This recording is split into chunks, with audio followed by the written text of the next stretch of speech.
வணக்கம் மக்களே, நாம இந்த ஆரோக்கியமான பதிவில் 60 வயதிற்கு மேற்பட்டிருக்கக்கூடிய முதியவர்கள், அதாவது நம்மளுடைய தாத்தா பாட்டி, சீனியர் சிட்டிசன்ஸ் அப்படின்னு சொல்லக்கூடிய மூத்த குடிமக்கள் என்னென்ன மாதிரியான ஆரோக்கியமான உடற்பயிற்சிகளை அந்த 60 வயதில் செய்யும்போது அவங்களுடைய உடலை இன்னும் ஆரோக்கியமாக வைத்துக் கொள்ளலாம் அப்படின்றத பற்றி தான் பார்க்க போகிறோம். இப்போ 60 வயதுக்கு மேற்பட்டவர்களுடைய கவனத்திற்கு நம்ம சொல்லணும் அப்படின்னா, அவங்க வீட்டிலே அதிக நேரம் அமர்ந்திருக்காம ஏதேனும் அவங்களுடைய உடல் செயல்பாடுகளில் ஈடுபட வேண்டும். ஆண் பெண் இருவருக்குமே இந்த செயல்பாடு அப்படின்றது பொருந்தும். அப்போ நம்ம தினமும் பார்த்தீங்கன்னா எளிய உடற்பயிற்சிகளை செய்யும்போது பிபி ப்ராப்ளம், கொலஸ்ட்ரால் ப்ராப்ளம், மூட்டு வலி, முடக்குவாதம், சுகர் ப்ராப்ளம்லாம் இல்லாமல் அந்த 60 வயதிலுமே நம்ம ஆரோக்கியமாக இருக்கிறதுக்கு இந்த உடற்பயிற்சிகள் வழி செய்யும். இந்த உடற்பயிற்சிகள் அப்படின்றது பார்த்தீங்கன்னா எளிமையாக செய்யக்கூடிய உடற்பயிற்சிகள், யோகா போன்ற பயிற்சிகள் மாதிரி தான் நம்ம செய்ய போகிறோம். எளிமையாக செய்யக்கூடிய மூச்சு பயிற்சி, இந்த மாதிரி தான் நமக்கு பார்த்தீங்கன்னா இந்த உடற்பயிற்சிகள் நம்ம செய்ய போகிறோம். ஸோ இந்த உடற்பயிற்சிகள் என்னென்ன அப்படின்னு விளக்கமாக பார்ப்போம். அதை பற்றி பார்க்கறதுக்கு முன்னாடி இந்த வீடியோக்கு மட்டும் ஒரு லைக் கொடுத்துட்டு இந்த தகவலை உங்களுக்கு தெரிஞ்சவங்களுக்கும் ஷேர் பண்ணிடுங்க. ஏன்னா அது அவங்களுக்கும் பயனுள்ளதாக இருக்கக்கூடிய ஒரு ஆரோக்கியமான பதிவு தாங்க. இது போன்ற அப்டேட்ஸ்களை நீங்கள் தொடர்ந்து பார்க்கறதுக்கு நம்மளுடைய ஹெல்த் நியூஸ் தமிழ் சேனல் மறக்காம சப்ஸ்கிரைப் பண்ணி வச்சுக்கோங்க. பக்கத்தில் இருக்கக்கூடிய பெல் பட்டனையும் கிளிக் பண்ணி ஆல் அப்படின்ற ஆப்ஷனையும் செட் பண்ணி வச்சுக்கிட்டீங்க அப்படின்னா நாங்கள் போடக்கூடிய எல்லா அப்டேட்ஸும் உங்களுக்கு நோட்டிஃபிகேஷன் அடிக்கடி சேரும். சரி வாங்க மக்களே, இப்போ வீடியோக்குள்ள போயிடலாம். மினி வாக்கிங் அப்படின்னு சொல்லக்கூடிய அந்த குறுநடை நடைப்பயிற்சி நம்ம செய்யணுங்க. ஸோ நடைப்பயிற்சியே சிறந்த உடற்பயிற்சின்னு சொல்லுவாங்க. அப்போ 50-60 வயதுக்கு மேற்பட்டக்கூடிய நபர்கள், நம்மளுடைய தாத்தா பாட்டியெல்லாம் குறைந்தது நடைப்பயிற்சி அப்படின்ற அந்த உடற்பயிற்சியாவது செய்ய வேண்டியது ரொம்ப ரொம்ப அவசியங்க.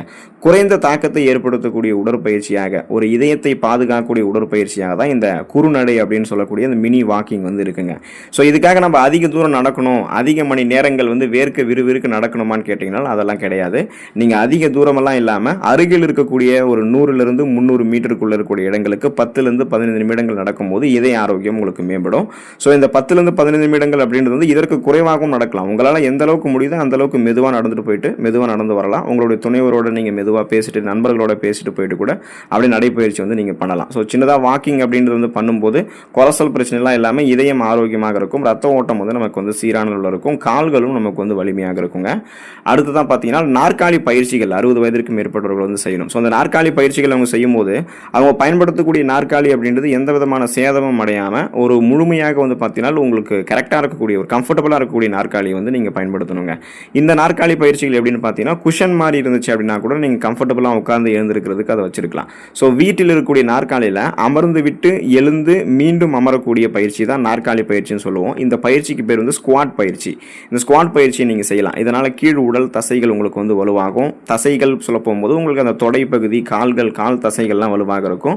உடலினுடைய சமநிலை மேம்படும். நீங்கள் எங்கேயுமே பேலன்ஸ்டாக இருப்பீங்க. உங்களுக்கு பேலன்ஸ் மிஸ்மேட்ச் ஆகிறது, அதன் மூலமாக நீங்கள் தடுமாறி கீழே விழக்கூடிய அபாயம் இது எதுவுமே உங்களுக்கு இருக்காதுங்க. ஸோ நாற்காலி நீங்கள் கம்ஃபர்டபுளாக இருக்கக்கூடிய ஒரு நாற்காலியில் உட்கார்ந்து எழுந்து திரும்ப மீண்டும் உட்காரணும். உங்களால் முடிந்த நேர அளவில் நீங்கள் செய்யலாம். வேகமாக செய்யணும் அப்படின்றதோ அல்லது நமக்கு வேர்க்கக்கூடிய அளவுக்கு ரொம்ப ஃபாஸ்ட்டாக இதை செய்யணும் அப்படின்றதோ எந்த விதமான அவசியமும் கிடையாது. உட்காந்து மெதுவாக எழுந்து திரும்ப உட்காந்து மறுபடியும் எழுதணும். ஸோ இது மாதிரி பண்ணிங்கன்னா இது உங்களுக்கு நல்லதுங்க. நீச்சல் பயிற்சி 60 வயதிற்கு மேற்பட்டவர்கள் இந்த உடற்பயிற்சியை செய்யலாம். இப்போ ஒரு சில பேருக்கு நீச்சல் தெரியும், ஒரு சில பேருக்கு நீச்சல் தெரியாது. நீச்சல் தெரிஞ்சவங்க கம்ஃபர்டபுளாக நீங்கள் எங்கே வேணால் நீச்சல் பயிற்சி மேற்கொள்ளலாம். இப்போ நீச்சல் பயிற்சி தெரியாதவங்க அங்கீகரிக்கப்பட்ட நீச்சல் பயிற்சி நிறுவனங்களில் நமக்குன்னு ஒரு கைடு கொடுப்பாங்க. ஸோ அந்த பாதுகாவலருடைய அந்த பரிந்துரையினுடைய அந்த ஆசிரியருடைய உதவியோட நம்ம நீச்சல் பயிற்சி செய்யலாங்க. இது நீச்சல் பயிற்சி அப்படின்றது வாரத்தில் 1 அல்லது 2 நாட்கள் நம்ம நீச்சல் பயிற்சி செய்யலாம். 6 அல்லது குளங்களில் நீச்சல் அடிக்கலாம். அங்கீகரிக்கப்பட்ட பயிற்சி நிறுவனங்களில் நீச்சல் அடிக்கலாம். இந்த நீச்சல் பயிற்சி அப்படின்றது உடல் நலத்தோடு சேர்ந்து மனநலத்தையுமே நமக்கு மேம்படுத்தும். கை கால்கள் தசைகள் இலகுவாகும், மூட்டுகள் இலகுவாகும். தசை வலி, மூட்டு வலி இதெல்லாம் எதுவுமே இருக்காது. சுறுசுறுப்பாக நம்மளுடைய கை கால்கள் செயல்பட ஆரம்பிக்கும். உடலும் சுறுசுறுப்பாக இருக்கும். மனதும் புத்துணர்ச்சியாக இருக்குங்க. ஸோ உங்களுக்கு நீச்சல் தெரியல அப்படின்னா ஒரு நீச்சல் பயிற்சியாளர்களுடைய உதவியோட நீங்கள் நீச்சல் பயிற்சி மேற்கொள்ளலாம். உங்களுக்கு தெரிஞ்சவங்களோட சேர்ந்து கூட நீங்கள் நீச்சல் பயிற்சி மேற்கொள்ளலாம். அப்போ நீங்கள் நீச்சல் பயிற்சி மேற்கொள்ள போகும்போது உங்களுடைய நண்பர்கள் எல்லாம் வந்தாங்கன்னா அவங்களோட நீங்கள் பேசலாம். மனம் திறந்து பேசும்போது சமூகத்துடன் கூடிய அந்த சிந்தனை வெளிப்பாடு உங்களுக்கு சிறப்பாக இருக்கும். மன அழுத்தத்தில் மூழ்கக்கூடிய நிலையெல்லாம் உங்களுக்கு இருக்காது. அதுவுமே உங்களுக்கு ஒரு எக்ஸ்ட்ரா பெனிஃபிட் தான். சுவரில் புஷ்அப் இந்த எக்ஸசைஸ் நீங்கள் பண்ணலாங்க. ஸோ பார்த்தீங்கன்னா தரையில் தான் நீங்கள் புஷ்அப் பண்ணக்கூடாது. அதுதான் உங்களுக்கு கரெக்டாக இருக்காது.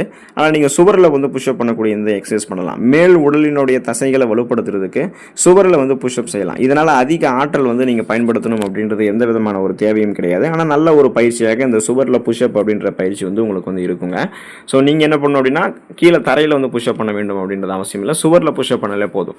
கொஞ்ச நேரம் அப்படியே புஷ்அப் பண்ணிவிட்டு கொஞ்ச நேரம் ரெஸ்ட் விட்டு கூட நீங்கள் பண்ணலாம். வேகமாக பண்ணணும், அதிக நேரங்கள் பண்ணணும், அதிக எண்ணிக்கையில் புஷ்அப் எடுக்கணும் அப்படின்றதும் அவசியம் கிடையாது. ஸோ நம்மளுடைய உடல் தசைகளை வலுப்படுத்துறதுக்கு தான் இது. நம்ம சுயநினைவாக எந்த அளவுக்கு இருக்குமோ அந்த அளவுக்கு இதை பண்ணால் போதும். அதுக்காக நம்ம பார்த்தீங்கன்னா சுயநிலையுமே கெடுத்துக்கூடிய அளவுக்கு அளவுக்கு மயக்கம் போட்டு விழக்கூடிய அளவுக்கெல்லாம் சுவரில் வந்து புஷ்அப் பண்ணக்கூடாதுங்க. அமர்ந்த நிலை பயிற்சி 60 வயதிற்கு மேற்பட்டவர்கள் செய்யும்போது அவங்களுடைய உடல்நலம் ஆரோக்கியமாக இருக்கும். ஸோ இந்த பயிற்சி அப்படின்றது நாற்காலியில் அல்லது கட்டிலில் வந்து அமர்ந்தபடி காலை வந்து தூக்கணுங்க. ஸோ அந்த மாதிரி தூக்கி அந்த மாதிரி செய்யணும். ஸோ இது வந்து கால் தசைகளை வலுப்படுத்தக்கூடிய பயிற்சி. தடுமாறி கீழே விழக்கூடிய அபாயத்தை இந்த அமர்ந்த நிலை பயிற்சி அப்படின்னு சொல்லக்கூடிய இந்த ப்ராசஸ் வந்து நமக்கு வந்து குறைக்குங்க. ஸோ இதுக்கு வந்து நீங்கள் அந்த படுக்கக்கூடிய அந்த உட்காரக்கூடிய அந்த நாற்காலி கட்டிலெல்லாம் வந்து பார்த்தீங்கன்னா ரொம்ப கம்ஃபர்டபுளாக இருக்க மாதிரி நீங்கள் வச்சுக்கிட்டீங்க அப்படின்னா இது வந்து உங்களுடைய அந்த கீழ் கால் தசைகளை வந்து வலுப்படுத்தி பேலன்ஸ்லாம் தடுமாறாமல் இருக்கிறதுக்கு உங்களுக்கு உதவிகரமாக இருக்கும். ஒற்றைக்கால் சமநிலை வந்து நீங்கள் செய்யலாம். ஸோ இந்த பயிற்சி வந்து சமநிலையை பராமரிக்கிறதுக்கு உதவிகரமாக இருக்கும். இப்போ வயதானவர்கள்லாம் வந்து சில நிமிடங்கள் ஒற்றை காலில் நிற்கணும். அதுக்கப்புறம் மற்றொரு காலை மாற்றி சில நிமிடங்கள் இருக்கணும். கிட்டத்தட்ட வந்து சூரிய நமஸ்காரம் மாதிரி இது வந்து இருக்குங்க.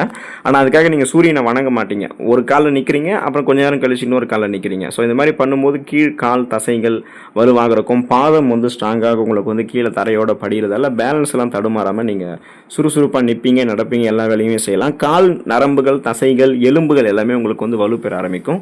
நீங்கள் வந்து ஸ்ட்ராங்காக உங்களை வந்து உணர்வீங்க. 60 வயதிற்கு மேற்பட்டவர்கள் வந்து சைக்கிள் ஓட்டுதல் உடற்பயிற்சி வந்து செய்யலாம். அது அவங்களுக்கு ரொம்ப ரொம்ப ஆரோக்கியம். இப்போ நீங்கள் சைக்கிள் உங்களுக்கு ஓட்ட தெரிஞ்சது அப்படின்னா நீங்கள் வந்து சைக்கிள் ஓட்டலாம். நீங்கள் ஓட்டக்கூடிய சைக்கிள் வந்து எந்த விதமான கோளாறுகளும் இல்லாமல் பழுதுகள் எதுவும் இல்லாத கம்ஃபர்டபுளாக இருக்கக்கூடிய ஒரு சைக்கிள், நல்ல ப்ராசஸில் இருக்கக்கூடிய ஒரு சைக்கிள் தான் நீங்கள் வந்து ஓட்டணும்.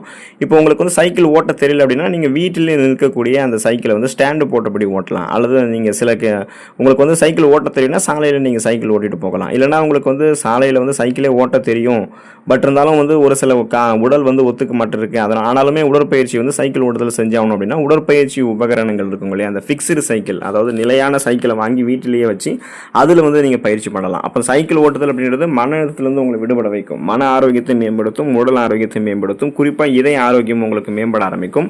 உடல் தசைகள் வந்து வலுப்படுத்தக்கூடிய பயிற்சியாக தான் இந்த சைக்கிள் ஓட்டுதல் அப்படின்ற பயிற்சி வந்து இருக்குது. ஸோ இந்த பயிற்சியை நீங்கள் செய்யணும்.